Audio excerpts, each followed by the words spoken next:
Hello students, कैसे आप सब लोग। उम्मीद करता हूँ सारे बच्चे बहुत ज़्यादा अच्छे होंगे, बहुत अच्छे से अपनी पढ़ाई को कर रहे होंगे। स्टूडेंट्स, हम पढ़ रहे हैं एडमिनिस्ट्रेटिव लॉ का सब्जेक्ट, जिसके अंदर आज के इस सेशन में हम कवर करेंगे रीज़न डिसीजन।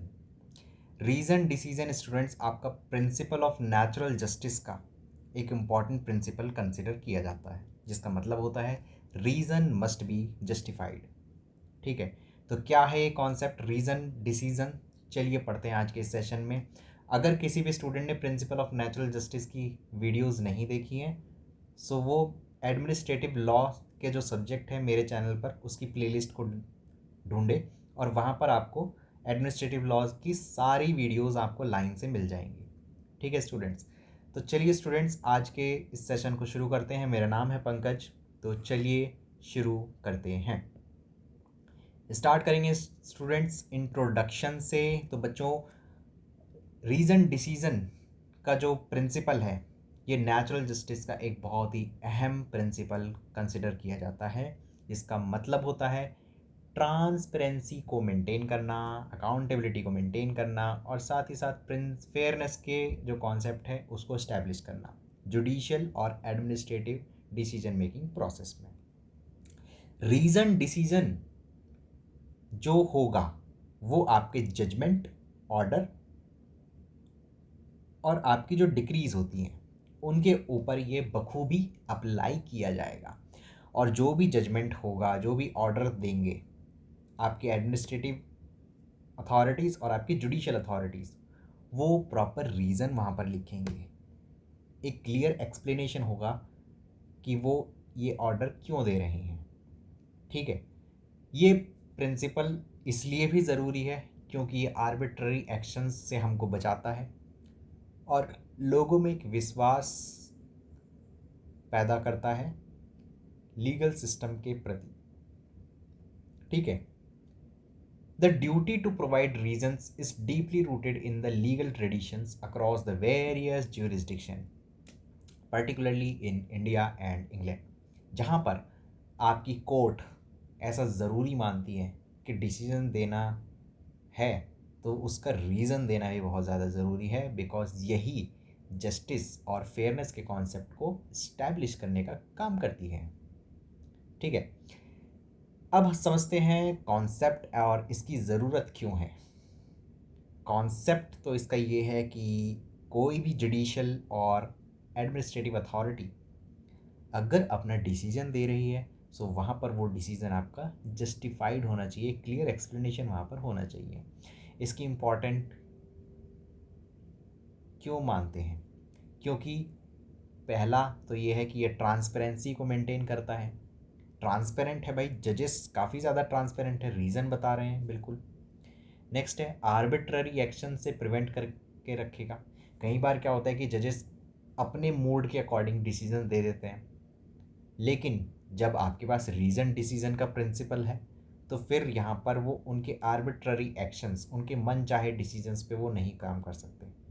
यहाँ पर जो भी डिसीजन होगा वो प्रॉपर रीजनल होगा, उसका प्रॉपर एविडेंस और सारे आर्ग्यूमेंट्स को ध्यान में रख के दिया जाता है। नेक्स्ट, ये जुडिशियल रिव्यू को भी फैसिलिटेट करता है। ठीक है, नेक्स्ट है आपका पब्लिक कॉन्फिडेंस बढ़ा रहा है। Next, fair hearing, equality provide कर रहा है। फेयर हियरिंग, ठीक है, जिससे कि आपका जो है जो कंप्लीट जजमेंट है वो एक कंक्लूजन पे पहुंच पाए। मतलब सीधे सीधे बात ये है कि अगर आप कोई आर्ग्यूमेंट्स पेश कर रहे हैं कोर्ट रूम के समक्ष एंड जजेस उसको एडमिट करके अपना डिसीजन दे रही है, ठीक है, सो रीज़न के अंदर वो ये भी लिखेगी कि अपोनेंट पार्टी ने भी क्या बोला, वो भी लिखेगी। फर्स्ट पार्टी ने क्या कहा वो भी लिखेगी। देन मेरा क्या ओपिनियन है एज बीइंग अ जज, तो वो भी लिखेंगे। सो फेयर हियरिंग को प्रमोट करता है। अब पढ़ते हैं कुछ इंग्लिश केस लॉज।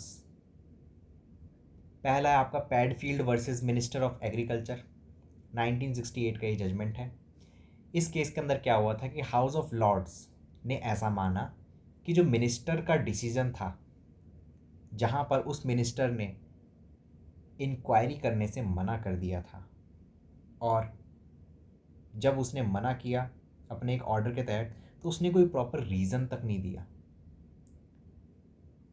ठीक है, और इसका ये एक्शन बहुत ही अनजस्टिफाइड था। सो हाउस ऑफ लॉर्ड ने ऐसा माना कि ये जो है वो आर्बिट्ररी एक्शन है और कुछ नहीं, और ये कंप्लीट वायलेट करता है आपका रीजन डिसीजन को, जो कि प्रिंसिपल ऑफ नेचुरल जस्टिस का एक बहुत ही इंपॉर्टेंट प्रिंसिपल है। नेक्स्ट केस लॉज है स्टूडेंट्स आपका R versus civil service appeal board ex parte Cunningham, 1991 का ये जजमेंट है। इस केस में क्या हुआ था कि कोर्ट ऑफ अपील ने ऐसा माना कि एडमिनिस्ट्रेटिव बॉडीज़ जो होती हैं वो इंश्योर करेंगी और साथ ही साथ प्रोवाइड करेंगी हर अपने डिसीजन पे एक रीज़न, और वो रीज़न जस्टिफाइड होना चाहिए, क्योंकि एडमिनिस्ट्रेटिव के जितने भी डिसीजंस होते हैं वो इंडिविजुअल्स की लाइफ पे तो अफेक्ट करते ही करते हैं, ठीक है ना। सो वो अनलॉफुल नहीं होना चाहिए, वो कम्प्लीटली लॉफुल होना चाहिए, और अगर यहाँ पर कोई भी फेलियर होगा और किसी भी इंडिविजुअल राइट्स की पर्सन की राइट्स का इन्फ्रिंजमेंट होगा, सो वहाँ पर उसको कंपनसेशन बिल्कुल मिलेगा। नेक्स्ट आपका रिज वर्सेस बाल्डविन 1963 का जजमेंट। इस केस लॉ के अंदर क्या हुआ था, this case highlighted the important of reason decision in administrative actions. ये इम्पॉर्टेंस बताता है कि क्यों ज़रूरी है रीजन डिसीजन हमारे लिए एडमिनिस्ट्रेटिव एक्शंस को परफॉर्म करते वक्त। Dismissal of a public police officer without justification was ruled invalid. एक पुलिस ऑफिसर को उसकी नौकरी से हटा दिया गया विदाउट एनी जस्टिफिकेशन, तो यहाँ पर ये इनवैलिड तो है ना, क्योंकि उसको प्रॉपर राइट टू हियरिंग नहीं दिया गया। नेक्स्ट उसका जो टर्मिनेशन था वो भी आपका जस्टिफाइड नहीं है, रीज़न नहीं है उसमें। सो हाउस ऑफ लॉर्ड ने ऐसा माना कि it affects the right of the individual person and must be supported by the reason, and presence of reason and right to hearing establish the principle of natural justice, ठीक है। चलिए अब हम पढ़ते हैं कुछ इंडियन केस लॉज। पहला case law है स्टूडेंट्स आपका S N Mukherjee versus Union of India. So इस केस लॉ के अंदर क्या हुआ था कि सुप्रीम कोर्ट ने ऐसा माना कि एडमिनिस्ट्रेटिव और जुडिशियल डिसीजंस जो होते हैं वो हमेशा किसी न किसी पर्सन की राइट्स को अफेक्ट करते ही हैं, या तो पॉजिटिव में या तो नेगेटिव में, लेकिन जस्टिस हमेशा रहेगा वहाँ पर, ठीक है। नेक्स्ट इसमें क्या बोला साथ ही साथ कि अगर जज डिसीजन देते वक्त प्रॉपर रीज़न प्रेजेंट नहीं है, सो वो बिल्कुल आर्बिट्ररी एक्शन होगा इन अथॉरिटीज़ का, और वो आर्बिट्ररी एक्शन बिल्कुल जुडिशियल रिव्यू के लिए एलिजिबल माना गया है। नेक्स्ट केस लॉ है आपका Maneka Gandhi versus Union of India 1978 का ये जजमेंट।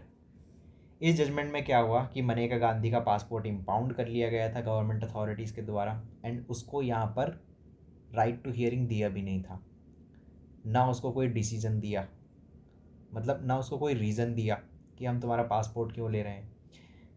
और ये जो एक्शन था बच्चों ये आपका अनकॉन्स्टिट्यूशनल रहा सुप्रीम कोर्ट के according, because it is a complete violation of article 21, and proper reason नहीं दिया उसको, प्रॉपर राइट टू हियरिंग नहीं दी, so this is a complete violation of the natural justice as well.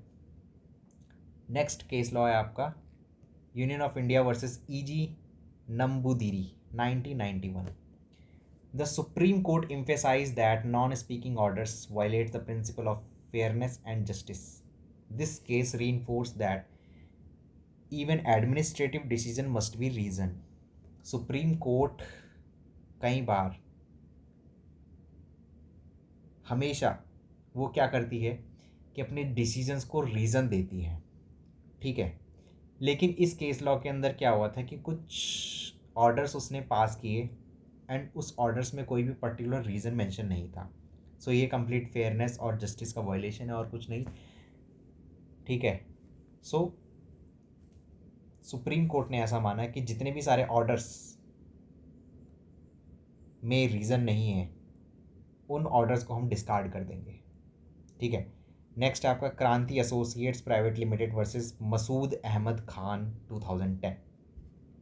Supreme court के इस judgement में क्या हुआ कि जो क्वासी जुडिशियल ऑर्डर्स थे वो प्रॉपर क्लियर और लॉजिकल रीजनल प्रोवाइड करेंगे, सुप्रीम कोर्ट ने ऐसा कहा। और अगर कोई भी क्वासी जुडिशियल अथॉरिटी जितने भी सारे एडमिनिस्ट्रेटिव ट्रिब्यूनल्स हैं, अगर वो इस रूल को फॉलो नहीं करते सो उनके ऑर्डर्स को सुप्रीम कोर्ट में चैलेंज किया जाए और जुडिशल रिव्यू की पावर उसको एक्सरसाइज करेगी उस ऑर्डर के ऊपर एंड एक फेयर जस्टिस देने का काम करेगी। चलो, अब हमने जाना रीजन डिसीजंस का मतलब क्या होता है। अब हम पढ़ते हैं इनके कुछ एक्सेप्शन। कुछ एक्सेप्शन भी हो सकते हैं जहाँ पर आपका रीजन डिसीजन अप्लाई नहीं होगा। पहला है बच्चों आपका लेगिस्लेटिव एक्शन। यस, लेगिस्लेचर तो बेटा लॉ बना ही देगा, उसका काम है लॉ बनाना। सो लॉ जब वो बनाएगा तो वो रीज़न नहीं बताएगा कि मैं लॉ क्यों बना रहा हूँ, क्योंकि उसका काम ही है लॉ बनाना। लॉ बनाया जाएगा, लॉ को इम्प्लीमेंट किया जाएगा। जब लॉ का इवैल्यूएशन होगा वो सुप्रीम कोर्ट करेगी या हाई कोर्ट करेगी या कोई भी ट्रिब्यूनल या जुडिशियल बॉडीज़ करेगी। ठीक है। Next, confidential and sensitive matters में यहाँ पर रीज़न देने की ज़रूरत नहीं है। गवर्नमेंट ऑफ इंडिया अपना यहाँ पर काम बढ़िया तरीके से कर सकती है नेशनल सिक्योरिटी को मेंटेन करने के लिए। एंड अगर वो कोई भी स्ट्रिक्ट डिसीजन ले रही है तो यहाँ पर उसको रीज़न देने की ज़रूरत नहीं है। नेक्स्ट है minstrel and executive decisions. Yes, कोई भी एग्जीक्यूटिव अथॉरिटीज़, ठीक है, कोई भी एग्जीक्यूटिव ऑफिसर्स जो होते हैं जैसे कि आईएएस है ना, और पीसीएस और आईपीएस वगैरह। नेक्स्ट, कोई भी मिनिस्ट्रल, ठीक है। सो यहाँ पर अगर वो कोई भी ऑर्डर पास करते हैं